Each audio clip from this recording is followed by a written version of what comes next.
எல்லாருக்கும் வணக்கம். திரைப்பட நடிகர்கள் என்றால், நடிகைகள் என்றால் எல்லாருக்கும் பிடிக்கும். இன்றைக்கு நான் டிக்டாக் செய்கிறேன் என்று சொல்லும் பொழுது நிறைய பேர் ஓடி வந்து உங்களை நான் சந்திக்கொண்டு ஆசைப்பட்ட நான் என்றது இந்த திரைக்குள்ள நாங்கள் வர்றதுக்கான ஒரு விடயம்தான். திரை என்பது ஒரு பெரிய பிம்பத்தை இந்த உலகத்துக்கு காட்டுதுன்றதை நான் அதை புரிஞ்சு கொண்டேன். அதே போல எனக்கும் அந்த ஆசைகள் இருக்குது. ஆனால் நான் சந்திக்க விரும்பிய ஒரே ஒரு திரைப்பட நடிகர் என்று சொன்னால் விஜயகாந்த் அண்ணா அவர்கள் தான். அண்ணா என்று குறிப்பிடும் பொழுது உங்களுக்கு புரிந்திருக்கும் அவரிடம் நான் எவ்வளவு மரியாதை வைத்திருக்கிறேன் என்று. ஒரு நடிகராக அவரை எனக்கு பிடிப்பதை விட ஒரு மனிதனாக, ஒரு மனித தெய்வமாக எனக்கு அவரை பிடிக்கும். ஆனால் அந்த சந்தர்ப்பம் எனக்கு கிடைக்காம போயிட்டது. 2018 நான் இந்தியாவுக்கு போயிருந்த போது அவரை சந்திக்கணும் என்று நான் கேட்ட பொழுது அவர் அமெரிக்காவுக்கு உடல் சுவையினம் காரணமாக சென்றிருக்கிறார், ட்ரீட்மெண்ட் எடுக்கிறதுக்காக என்று சொல்லி, மருத்துவம் செய்வதற்காக சென்றிருக்கிறார் என்று சொல்லிச்சினா உண்மை பொய் எனக்கு தெரியாது. என்னுடைய நண்பர்கள் தான் அதை சொல்லிச்சினா. நானும் பிள்ளைகளோட போனதால இன்னொரு முறை அவரை சந்திக்கலாம் என்ற இப்படி ஒரு விடயம் நேர்ந்துடும் என்று நான் நினைக்கல. இன்னொரு முறை சந்திக்கலாம் என்று வந்துட்டேன். ஆனால் அவருடைய இழப்பு எனக்கு சரியான ஒரு வலியை தந்தது, மிகப்பெரிய வலியை தந்தது. எங்களுடைய தமிழருக்கு உறுதுணையாக நின்ற, எங்களுடைய இழப்போருக்கு உறுதுணையாக நின்ற ஒரே ஒரு நடிகர் என்று சொன்னால், உண்மையான நடிகர் என்று சொன்னால், நடிகர் என்று நான் சொல்ல விரும்பவில்லை, ஒரு மனிதர் என்று சொன்னால், மனிதர் என்று சொன்னால் அது விஜயகாந்த் அண்ணா அவர்கள் தான். விஜயகாந்த் அண்ணாவின் இறப்புக்கு பிறகு பல நடிகர்கள் அவரை பின்பற்றி கொண்டு வரார்கள். அவரை போல செய்ய முடியாவிடனும் அவர் செய்த சில விடயங்களையாவது நான் கையில் எடுத்து செய்ய வேண்டும். ஒரு நடிகன் என்பவன் ரசிகர்களுக்கு கொடுக்க வேண்டியது திரைப்படங்களை மட்டுமல்ல, நல்ல விடயங்களை கூட என்பது போல இன்றைக்கு சூர்யாவா இருக்கட்டும், மகர் நடத்தி கொண்டிருக்கிறார். ராகவா லாரன்ஸ் வந்து நிறைய விடயங்கள், நிறைய விடயங்கள் செய்து கொண்டிருக்கிறார். இன்னும் குட்டி குட்டி நடிகர்கள், பெரிய சம்பளம் வாங்காத நடிகர்கள் கூட தினமும் உணவு அளித்துக் கொண்டிருக்கணும். கஷ்டமான ஆட்களுக்கு, ஏழை மக்களுக்கு உணவு அளித்துக் கொண்டிருக்கணும். இப்படி நிறைய வேலை செய்து கொண்டிருக்கணும். அதற்கெல்லாம் காரணம் எம்ஜிஆரை பார்த்து விஜயகாந்த் கற்றுக்கொண்டார் என்று சொல்லுவார்கள். எனக்கு என்னமோ எம்ஜிஆர் வந்து குழந்தை குட்டி இல்லாமல் இருந்தவர். அவருக்கு அந்த பணத்தை என்ன செய்யறதுன்ற ஒரு வழி இல்லை. எதிர்காலத்துல அவருக்கு அது தேவையில்லாம இருந்திருக்கலாம். இது என்னுடைய தனிப்பட்ட கருத்து. அதனால அவர் அள்ளி கொடுத்த கை என்று சொல்லி அவரை பெருமையா சொல்லிவினோம். அதை நான் குறை சொல்லல, அது நல்ல விடயம். அவர் அந்த வழி வகுத்தது நல்ல விடயம். அவரை போல பல நடிகர்கள் அந்த காலத்துல செய்திருக்கணும் என்றதை நான் கேள்விப்பட்டிருக்கேன். என்எஸ்கே எல்லாம் நிறைய கொடுத்தார் என்று சொல்லியும் நிறைய பேரை நான் கேள்விப்பட்டிருக்கேன். ஆனால் விஜயகாந்த் கால பகுதியில வந்து விஜயகாந்துக்கு மட்டும்தான் அப்படி செய்ய தோன்றியதுன்றது, அது அவர் இறைவனால படைக்கப்பட்ட ஒரு அற்புதமான மனிதன்.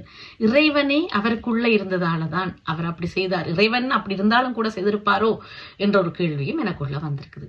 ஏன்னா 2 பிள்ளைகளுக்கு தந்தையாக இருக்கும் பொழுது எப்பொழுதும் தனக்கு தன்னுடைய குழந்தை கண்டு சேர்க்கத்தான் ஒரு மனிதன் யோசிப்பான். என்னுடைய மனமும் அதைத்தான் யோசிக்கும். ஆனால் அவர் அப்படி யோசிக்காமல் இருந்ததுதான் பெரிய ஒரு விடயமாக இருந்தது. அவரை போல நான் சொன்னது போல இன்னும் நிறைய பேர் செய்து கொண்டு வருகினோம். அந்த நல்ல மனிதர்கள் நடிகராக இருந்தாலும் நடிக்காமல், பொது வாழ்க்கையில் நடிக்காமல் இருப்பவர் இன்றைக்கு நிறைய பேரை பார்க்கக்கூடியதா இருக்குது. அதுல ஒருவர் விஜய் ஆண்டனி அவர்கள். அவரை சந்திக்க எனக்கு வாய்ப்பு கிட்டியது. நேரடியாக இல்லை, அவரை நேரடியாக நானும் நேரடியாக பார்த்து கொள்ளவில்லை. வீடியோ கால்ல சந்திக்கிறதுக்கு ஒரு வாய்ப்பு கிட்டியது. பிரான்ஸ் நாட்டுல அவருடைய கான்சர்ட் நடந்தது உங்களுக்கு தெரியும். பெரிய ஒரு விழாவா நடந்தது. நிறைய பேர் போயிருந்தவ. அப்படியான விடயங்களுக்கு நான் போவது குறைவு. நூல் வெளியீடு, இலக்கிய சந்திப்பு, இலக்கியம் சார்ந்த விடயங்கள், அப்படியான விடயங்களுக்கு அதிகமாக ஓடி செல்லுவேன். இப்படியான விடயங்களுக்கு குறைச்சு கொள்வேன். அவர் இந்தியாவுக்கு திரும்ப சென்ற பிறகு அந்த ப்ரோக்ராம் நல்லா சக்சஸா நடந்ததுக்காக ஒரு சக்சஸ் பார்ட்டி ஒன்று நடக்குது என்று சொல்லி என்னுடைய யூடியூப் செய்கிற ஒரு தம்பி ஒரு ஆள் அழைச்சிருந்தார். அக்கா வாரீங்களா, யூடியூப் ஆக்கள் எல்லாரையும் அழைக்கணும், சக்சஸ் பார்ட்டி மாதிரி செய்ய போயிடும் என்று சொல்லி. சரி, ஓகே, அவரை நேரடியாக சந்திக்கல, இந்த பார்ட்டிக்கு போவோம். ஆனால் அது பார்ட்டி என்றது நீங்க நினைக்கிற மாதிரி இல்லை, ஒரு சந்திப்பு தான். ஒரு பின்னேரம் போனோம், நானும் மகளும் போனோம். லைவ்ல அவர் வந்தார். அவர் என்னுடைய முகத்தை பார்த்து பேச அந்த வாய்ப்பு கிட்டியது. அவர் பேசியது எல்லாருக்கும் தெரிஞ்சது. ஆனால் என்னைத்தான் பார்த்து பேசுறார் என்றது அந்த கேள்வி கேட்கறதுக்கு மைக் என்னுடைய கைக்கு வரும் பொழுது நான் ஏற்கனவே தயார்படுத்தி கொண்டு எதுவுமே செல்லவில்லை. அவருடைய கான்சர்ட்டுக்கு நான் போகாதபடியே அதை சார்ந்து பேச முடியாது. அப்ப நான் சொன்னேன், நான் உங்களுடைய நிகழ்வுக்கு வரையில. ஆனாலும் ஒரு மனிதனாக அவர்கிட்ட நான் கேள்வி கேட்டேன். அவரும் ஒரு அழகான மனிதர், நிறைய இழந்தவர், நிறைய துன்பப்பட்டவர். அவரை மாதிரி துன்பப்பட்ட நடிகர்கள் இருக்கிறார்களா எனக்கு தெரியவில்லை தமிழ்ல. ஆனால் அவ்வளோ பெரிய துன்பத்தை அவர் அடைஞ்சிருக்கிறார். இருந்தாலும் அதுக்குள்ளேருந்து வெளியில் வந்திருக்கிறதுன்றது, வெளியில் வரணும் என்று அவர் வந்திருக்கிறார்ன்றதை நான் புரிஞ்சுக்கொண்டேன். அந்த காணொளி தான் இது. பாருங்கோ, உங்களுடைய கருத்தை என்னோட பகிர்ந்து கொள்ளுங்க. வணக்கம். ஹலோ, எப்படி இருக்கீங்க எல்லாரும்? உங்கள் எல்லாருக்கும் ரொம்ப ரொம்ப நன்றி. என்னோட one of the very important successful concept வந்து அவன் பாரிஸில் பண்ண கான்செப்ட் தான். நீங்கள் எல்லாருமே கொடுத்த வைப் தான் அதுக்கு காரணம். தனியாக வரணும் நல்லா இருக்காது நீங்கள்லாம். ஸோ வண்டர்ஃபுல் வைப் கொடுத்தீங்க, ரொம்ப தேங்க்ஸ். அண்ட் வெயிட் உங்கள் டீம் தான் வந்து அதுக்கு முக்கியமான காரணம். வண்டர்ஃபுல் கோஆர்டினேஷன் நல்லா பண்ணி கொடுத்தீங்க. அண்ட் உங்கள் ஒவ்வொருத்தரையும் பார்த்து இண்டிவிஜுவலாக என்னால் அட்ரஸ் பண்ண முடியல, தேங்க் பண்ண முடியல. அதனால இந்த வீடியோ கால் பண்ணி எல்லாரையும் தேங்க் பண்ண ஆசைப்பட்டேன். Thank you so much. அண்ட் உங்கள் கூட ஒரு 10 நிமிஷம் இன்ட்ராக்ட் பண்ணிட்டு போகலான்னு ஆசைப்பட்டேன். ஸோ யார் வேணாலும் அதில் என்ன கேட்கலாம். Thank you so much. இது தேங்க்ஸ் கிவிங் மீட்டிங் தான் ஆக்சுவலாக உங்கள் எல்லாருக்கும். வணக்கம், நல்லா இருக்கீங்களா? நிகழ்வுக்கு என்னால் வர முடியல, வேறு ஒரு நிகழ்ச்சி போனதால. நிகழ்ச்சி சார்ந்த கேள்வி இல்லை, பொதுவான ஒரு கேள்வி தான்.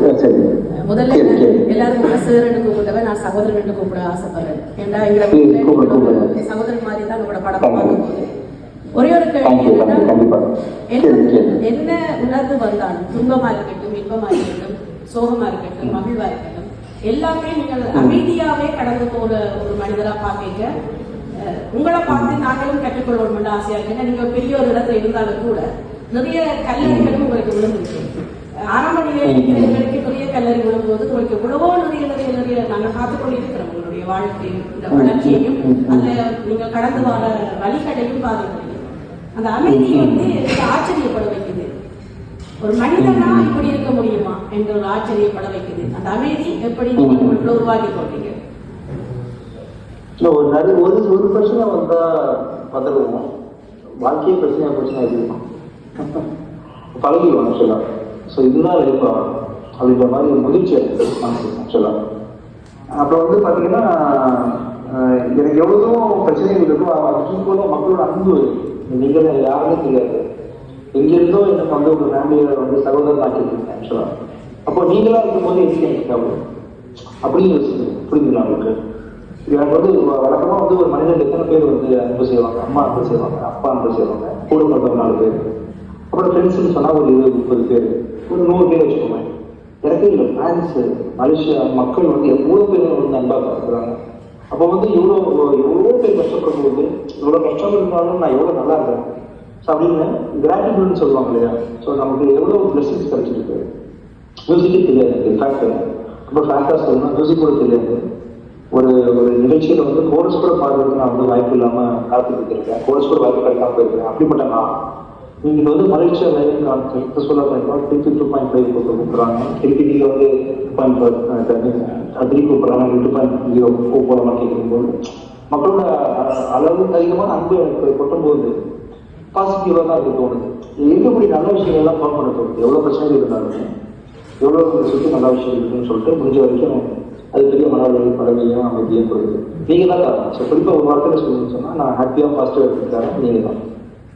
உங்களால் நாங்களும் அந்த அமைதியை கற்றுக்கொள்ள ஆசைப்படுறோம். இன்னொரு விடயம், உங்களுடைய தாத்தாவை பற்றி நான் அறிஞ்சிருக்கேன். தமிழுக்கு மிகப்பெரிய சேவை செய்திருக்கிறேன். அதே போல நீங்கள் மிகப்பெரிய ஒரு மனித நேயம் கொண்டவர். உங்களை வந்து வாழ்க்கையிலாது நான் வணங்குறேன். நன்றி. என்ன டீச்சர் இருக்கீங்க? டீச்சர் நல்லா இருக்கீங்களா? தெரியுது, நான் ஞாபகம் வச்சுக்கேன் பார்த்தீங்களா உங்களை? டீச்சர் சொல்லிட்டீங்க. எல்லாருமே இங்க ஒரே டீச்சர்னு ஒரு டீச் பண்ணிட்டு இருக்காங்க. நீங்க டீச்சர் மியூசிக் சொல்லி கொடுத்தீங்களா? ஆக்சுவலா இருந்தாலும் சார் எப்பயுமே ஒரு ஸ்டூடெண்டா தான் என்ன நினைக்கிறேன். நான் என்னதான் மியூசிக் சொல்லி கொடுத்தாலும் thank you so much for your thank you. நீங்க என்ன பாட வச்சது அந்த ஸ்டேஜ்ல என்ன கூப்பிட்டு உங்களோட வாயால என்ன உமான்னு கூப்பிட்டு சிங்கர் உமான்னு சொல்லி என்ன வந்து நீங்க உமா டீச்சர் சரி உமா டீச்சர் கூப்பிட்டு என்ன பாட வச்சதுக்கு ரொம்ப ரொம்ப ரொம்ப நன்றி சார். ரொம்ப நன்றி. thank you. நீங்க நல்லா இருக்கீங்களா சார்? thank you சூப்பரா பாத்துக்கிட்டீங்க. சூப்பரா இருக்கீங்க எப்பயும் போல. thank you sir. thank you so much. thank you. Hello sir, எப்படி இருக்கிறீங்க? நல்லா இருக்கேன். நீங்க எப்படி இருக்கீங்க? இங்க வைப் பண்ணிட்டு அப்படியே மலேசியா போய் வைப் பண்ணிட்டீங்க. மலேசியா? ஆமா. நெக்ஸ்ட் தமிழ்நாட்டில் கோயம்புத்தூர்ல பண்ண போறேன்னு நினைக்கிறேன். கொஞ்ச நாள்ல பேசியிருக்காங்க. Okay. திருப்பியும் ஆனால் ஐ திங்க் நிறைய கான்செப்ட் பண்ணேன். ஈவன் மலேசியா கூட பண்ணேன். நிறைய பண்ணதுல வந்து எனக்கு தெரிஞ்சு நிறைய பேர் சொன்னது மலேசியா கூட ரீசெண்டாக ஹையஸ்ட் வைப்புன்னு சொன்னாங்க. நான் பர்சனலாக வந்து ரொம்ப பயங்கர வைப்பு பண்ணிருந்தேன். உங்கள் ஸ்டேஜில் ஆடும்போது பயங்கர வைப்பாக இருந்துச்சு. டான்ஸ் பண்ணி கொஞ்சம் எக்ஸ்ட்ரா எனர்ஜி தான். பாரிஸில் பண்ணது வந்து கொஞ்சம் எக்ஸ்ட்ரா எனர்ஜி தான். ஐ திங்க் எல்லாமே உங்களோட தான் காரணம். உங்கள் எனர்ஜியை த்ரோ பண்ண அப்படி. Thank you so much, sir. And எங்களுக்கு எல்லாமே பாசிட்டிவ் ரிவ்யூ தான் கிடைச்சிருக்குது. உங்களோட வைப் அப்படி ஹையாக இருந்துச்சு and எல்லாருமே என்ஜாய் பண்ணாங்கன்னு ரிவ்யூ கொடுத்துருக்குறாங்க. So thank you so much. Thank you. My pleasure. 2.0 போட்டுக்கலாமா? பாரிஸ் 2.0, பாரிஸ் 2.0 போட்டுக்கலாமா? வணக்கம் விஜய் ஆண்டனி அவர்களே. வணக்கம். நல்லா இருக்கீங்க சார்? நல்லா இருக்கிறேன். நீங்கள் எப்படி இருக்கிறீர்கள்? ரொம்ப நல்லா இருக்கேன். நீங்கள் அதாவது இந்த புலம்பெயர் வாழ்களே மிக நெருக்கடியான மன அழுத்தத்தோடு வாழ்கின்ற எங்களுக்கு நீங்கள் செய்த இந்த நிகழ்ச்சிக்கு நாங்கள் என்றும் நன்றி கடனுக்குரியவர்களாக இருக்க வேண்டும். அத்துடன் நீங்கள் எத்தனையோ இடர்பாடுகள், சிரமங்கள், வாழ்க்கை போராட்டங்களை சந்தித்துக் கொண்டும் இன்முகத்தோடு எங்களுக்கு நிகழ்ச்சியை தந்தது. அந்த ரேம்பில் நடந்து வந்து எங்கள் மக்களோடு நின்று அவர்களுக்கு மிக நெருங்கி வந்து மிக விரட்டு எண்ணக்கூடிய சிலர் மட்டுமே இதை செய்வார்கள். அதற்கு நாங்கள் நன்றி கடன்பட்டிருக்கின்றோம். எமது ஈழத்து தமிழர்களை, குறிப்பாக ஈழத்து தமிழர்களை மேடையேற்றீர்கள், அதற்காக நன்றி. உங்கள் பாடல்களில், உங்கள் திரைப்படங்களில் பல இடம் சம்பந்தப்பட்ட விஷயங்களை எங்களுக்கு ஒரு இடம் கொடுக்க வேண்டும், எங்கள் உணர்வுகளை புரிந்து கொண்டு நீங்கள் பயன்படுத்திக் கொண்டிருக்கிறீர்கள். அதற்கு நன்றி. மீண்டும் உங்களை பார்த்துக் கொண்டிருக்கிறோம். உங்களிடம் கேள்வி கேட்பதற்கெல்லாம் அந்த எங்கள் கேள்விக்கெல்லாம் நீங்கள் ஏற்கனவே பதிலாக இருக்கிறீர்கள். ஆகவே எங்களோட கேள்வியை நான் சொல்லுவேன். மீண்டும் வர வேண்டும் எதிர்பார்த்துக் கொண்டிருக்கிறோம். ஆட்களுக்கும் நேரம் கொடுக்க வேண்டும். நன்றி சார். நன்றி. Hi, sir. ஹாய், எப்படி இருக்கீங்க? நல்லா இருக்கீங்களா? நல்லா இருக்கேன். நீங்க எப்படி இருக்கீங்க? நான் ரொம்ப நல்லா இருக்கேன். ஞாபகம் இருக்கா? கேமரா க்ளோஸ் போனால் ஞாபகம் வரும். கொஞ்சம் பேச சின்னதாக இருக்குது. ஆமா, கொஞ்சம் நீங்க சொல்லலாம். சுபா என் 12th படிக்கும்போது கூட படிச்சுக்கோங்க. நம்மளோட ஒர்க் பண்ணணும். சுபா மறந்துட்டீங்களா? நீங்களா சுபா என்ன சுபா மறந்துட்டீங்க? சுபா சொல்லுங்க சுபா. நல்லா இருக்கீங்களாப்பா? ரொம்ப நல்லா இருக்கேன். நீங்க எப்படி இருக்கீங்க? நான் நல்லா இருக்கேன். 2 கேள்விகள் உங்ககிட்ட நான் கேட்கணும். கேளுங்க. முதலாவது, எத்தனை மாசத்துல திரும்பி வர போறீங்க எங்களை பார்க்க? திருப்பி எக்ஸாக்ட் மந்த் சொல்லுங்க. நீங்க எப்ப இதை பார்க்க ஆசைப்படுறீங்க? அது உங்களுக்கு. நான் அதே கேள்வி உங்ககிட்ட கேட்குறேன். உங்களுக்கு 2 கேள்வி இல்லை, ஒரே ஒரு கேள்வி. நான் நிறைய ஃபார்மாலிட்டிஸ் இருக்கேன். நம்ம வந்து ஒரு நிகழ்ச்சி அறிவிக்கணும், ஸ்டேஜ் புக் பண்ணணும், வென்யூ புக் பண்ணணும், லாஜிஸ்டிக்ஸ், டீம் ரெடி பண்ணணுன்றதுனால ஒரு வாரம் இல்லை. நம்ம வந்து திருப்பி பேசலாம். ஸோ கூடிய சீக்கிரம் ஒரு ஷோ பண்ணிடலாம். ஷோரா நரேஷ்காக. ஆமாம், கண்டிப்பாக. 2வது வந்து நான் இந்த தடவை இந்த வாட்டி டீம்ல இருந்தால உங்க கூட டான்ஸ் பண்ண முடியல. எனக்கு ரொம்ப அசம்பவம் இருந்து ஸ்டேஜில் ஒரு தடவை டான்ஸ் ஆடணும். ஸோ நெக்ஸ்ட் டைம் வரும்போது பண்ணுவீங்களா? என் கூட ஆடுவீங்க. நெக்ஸ்ட் டைம் என்ன பண்றேன், ஒவ்வொரு சாங்க்கும் ஒரு டீம்ல 2 பேர் கூப்பிடுவாங்க. Okay, thank you sir. ஒவ்வொரு சாங்கும் ஒரு டீம்ல இருந்து 2 பேர். ஸோ ஒரு சாங் ஆடும்போது நீங்களும் உங்க பக்கத்துல இருக்காரு அவர் அடுத்த சாங்க்கு 2 பேருன்ற மாதிரி அட்லீஸ்ட் ஒரு 30 செகண்ட் ஒரு குத்து ஸ்டெப் போட்டு தான் இருக்கும். அந்த மாதிரி ரொம்ப தேங்க்ஸ். இதான் எங்களுக்கு எல்லா டீமும் ரொம்ப தேங்க்ஸ். ரொம்ப நன்றி. கண்டிப்பா. வணக்கம் விஜயன் சார். நல்லா இருக்கீங்களா? நல்லா இருக்கு. முதல்ல நான் என்னை அறிமுகப்படுத்திக் கொள்றேன். நான் உங்களோட ப்ரோக்ராமுக்கு என்னால் விரையிலாமல் போயிட்டு தவிர்க்க முடியாத காரணத்தால் நான் ரொம்பவே மிஸ் பண்ணேன் உங்களோட ப்ரோக்ராமை. என் பேர் வந்து எம்ஆர் மயோ. நீங்கள் பரிசில் வந்து நீங்கள் இந்த ப்ரோக்ராம் செஞ்சது எங்களுக்கு மிக சந்தோஷம். மிக பிரம்மாண்டமான முறையில் சந்தோஷமாக நடைபெற்றது. இந்த ப்ரோக்ராமை நானும் இந்த வாய்ப்பும் வந்து ரொம்பவே மிஸ் பண்ணியிருக்கேன். இன்னொரு சந்தர்ப்பத்தில் இப்படி ஒரு ப்ரோக்ராம் இந்த பரிசில் நடக்குமெண்டா முதல் நாளாக நிற்க போகிறது நாங்கள் தான். அதோட நாங்கள் இந்த ப்ரோக்ராமை மிஸ் பண்ணினதுக்கு பதிலாக இந்த இடத்துலயாச்சும் உங்களை சந்திச்சு நேராக கதைக்கணுன்றதுக்காக இந்த இடத்துக்கு வந்திருக்கிறோம். மிக சந்திச்சது உங்களோட ஒரே எதிர்பார்க்கிறேன். நீங்க இந்த பரிசுக்கு வரைக்க மிக பிரமாண்டமான முறையில் ஆடம்பரமா வருவீங்கன்னு தான் நாங்க எதிர்பார்த்தோம். பட் நீங்க மிக சிம்பிளா பாதணிகள் கூட இல்லாம எல்லாருக்கும் முன்னால வந்தது வந்து எங்களுக்கு மிக சிறப்பாகவும் இருந்துச்சு. அதோட ஒரு ஆச்சரியமாகவும் இருந்துச்சு. இப்படிப்பட்ட ஒரு பெரியவரா, இப்படிப்பட்ட ஒரு நாடு கடந்த ஒரு ப்ரோக்ராமுக்கு வர ஒரு ஆள் வந்து இப்படி சாதாரணமான முறையில எங்களுக்கு முன்னால தோன்றுறாருன்றது, அதற்கான காரணத்தை பற்றி தெரிஞ்சு கொள்ளலாம். அது காரணம் சும்மா ஒரு மனசோர்வாக்கு வந்து ஒரு தோணலை, அப்படியே போயிட்டேன். நான் பாட்டுக்கு ஆஃபீஸ் போயிட்டேன் கிளம்பி. அது தொடர்ந்து செகண்ட் டேயும் அப்படியே ஓகே போட்டு என்ன பண்ண அப்படின்னு போனேன். ஒரு வாரம் கழிச்சு பார்த்தீங்கன்னா அப்படியே சின்ன மனவலிமை பட்டுச்சு.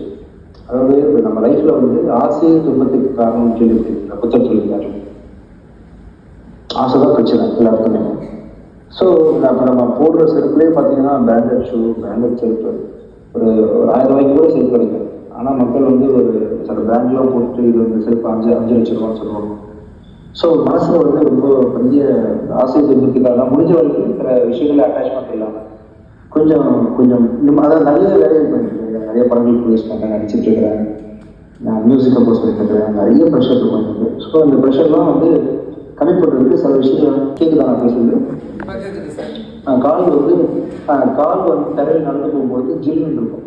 கிரவுண்டில் உள்ள கால்லாம் வழக்கமாக காலை சுவாசிக்க விடாமல் சாக்ஸ் போட்டு ஷூ போட்டு மூடி வச்சுருப்பாங்க இல்லையா.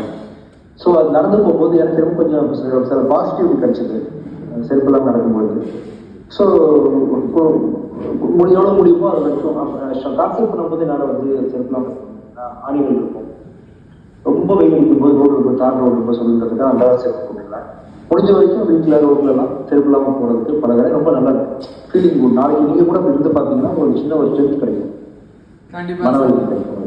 கண்டிப்பா சார், நான் ட்ரை பண்ணி பார்க்குறேன். இந்த இடத்துல நீங்க என்னோட நிறைய டைம் ஸ்பெண்ட் பண்ணக்கு ரொம்ப நன்றி. மீண்டும் ஒரு ப்ரோக்ராம் ஆக்சுவலாக நடக்கணும், அதுக்கு நாங்கள் கட்டாயம் வரணும், உங்களோட சேர்ந்து வைப் பண்ணணும்னு சொல்லி நாங்களும் தயாராக இருக்கிறோம். நன்றி சார். ஷூரா, தேங்க்யூ சார். தேங்க்யூ.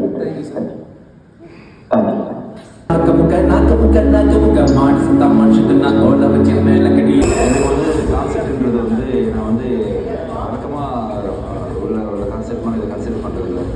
இந்த கான்செப்டில் நான் மியூசிக் பர்ஃபார்மன்ஸ் பண்ணுறேன் அப்படின்றது